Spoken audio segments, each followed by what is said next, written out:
para maanghang. Mm.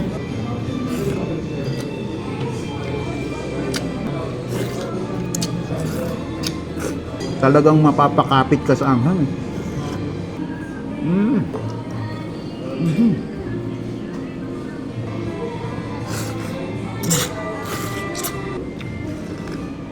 Wow.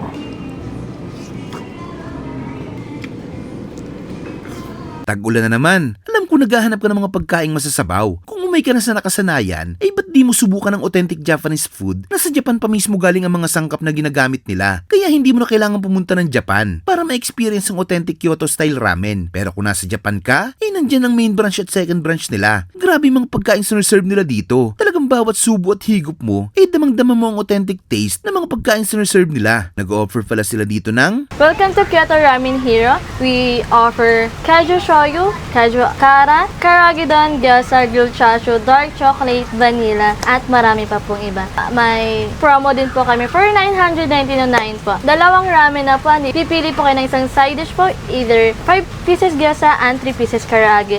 And we have a family special po for only 1,999 po. 4 ramen na po ang maabil nyo and side dish po is dalawa na po. 5 pieces karage and 5 pieces gyoza po. We are located in 29 Scout Bayoran Street, Diliman, Quezon City po. And we open at 11 a.m. to 11 p.m. po. At alam mo bang Japanese din ang chef nila dito na ngayon ay nasa Japan na, pero yung mga naiwan nila ay dumaan sa matinding training para ma-maintain yung standard. Kaya siguradong ganun pa rin ang quality at lasa. At maganda pa dito ay yung mga Japanese partner nila ay bumibisita pa dito sa Philippine branch para i-monitor yung quality ng food na serve nila dito. Grabe no? Talagang kahit nasa Japan yung main branch nila, eh hindi nila pinapabayaan ang branch nila dito sa Pilipinas. At alam mo ba na ang isa sa pumukaw sa aking paningin ay yung handcraft bamboo art na Hertua, na isa sa nare-recognize na bamboo artist sa Japan na personally pang nag-travel sa Pilipinas para i-design at install yung bamboo features sa resto nila na sa labas pa lang ay ma-appreciate mo yung mala Japan vibe. May malawak na parking at magandang tanawin at pagpasok mo sa loob ay sasalubungin ka ng mababait na staff nila na parang nasa Japan ka talaga. Malinis, maaliwalas, kaya talagang siguradong ma-enjoy nyo ang food trip nyo dito. Kaya naman pala binabalik-balikan at dinadayo sila. At ay mga kabangers, nandito tayo ngayon sa Kyoto Ramen Hero. Titikman natin yung mga pagkain nila dito. Meron sila ditong Kaiju Shoyo. Ito yung hindi maanghang. Tingnan mo naman yung laman, oh, grabe. Hindi tinipid. Tapos meron din sila ditong Kaiju Kara. Ito naman yung spicy nila. Ang dami ng serving. Meron din sila ditong Karagidon. Ito naman yung mga rice meal nila. Bali chicken siya. Merong chicken and merong pork. At ito naman yung kanilang Ajitama Karage Burger. Ayan. Grabe, sobrang laki, no? Parang ang hirap kainin yan, no? Siyempre, meron din tayo ditong gyoza at saka grilled chasu. Kung dalawa kayo lang, meron na kayong pwedeng pagpilian ng dalawang flavor ng ramen. Pero kung family kayo, siyempre, mas marami yan. Tara, tikman natin to, kain tayo. Tikman muna natin yung karagidon. Ayun, oh, grabe.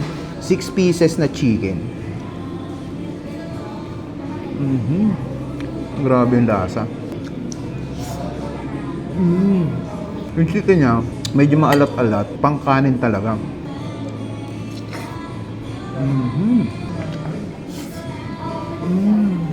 Try nyo to, panalo to.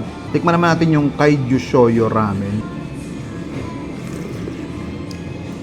Malinamnam, napaka-rich ng flavor. Ayan o.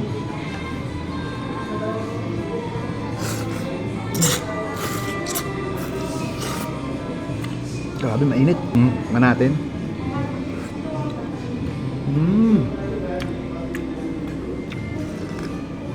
Wow. Log.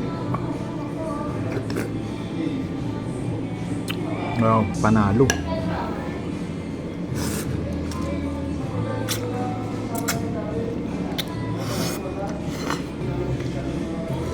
At ito naman yung Kaiju Kara. Grabe, no? Daming serving. Tsaka ang ganda ng itlog, oh.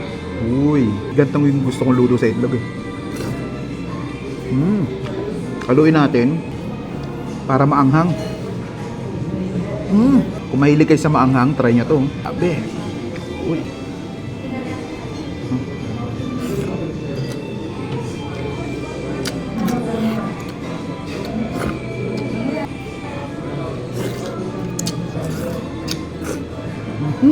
Talagang mapapakapit ka sa anghang, eh.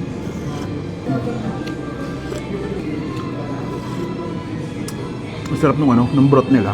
Talagang damang-dama mo yung flavor. Ah.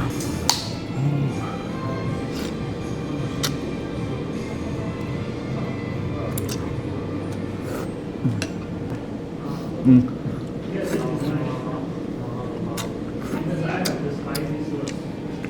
At ito naman yung kanilang gyoza. Siyempre, dapat nilalagyan ng ano yan, maanghang din. Para talagang damang-dama mo. Ayan.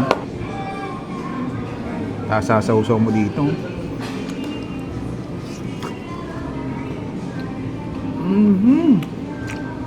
Grabe. Sarap.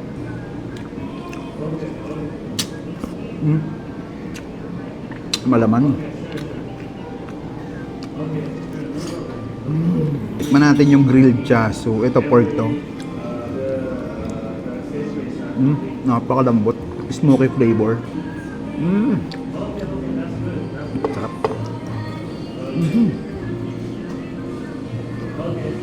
Sarap. At ito naman yung kanilang Ajitama Karagi Burger. Grabe, sobrang laki. May itlog na kasama, tapos chicken. Ayun o.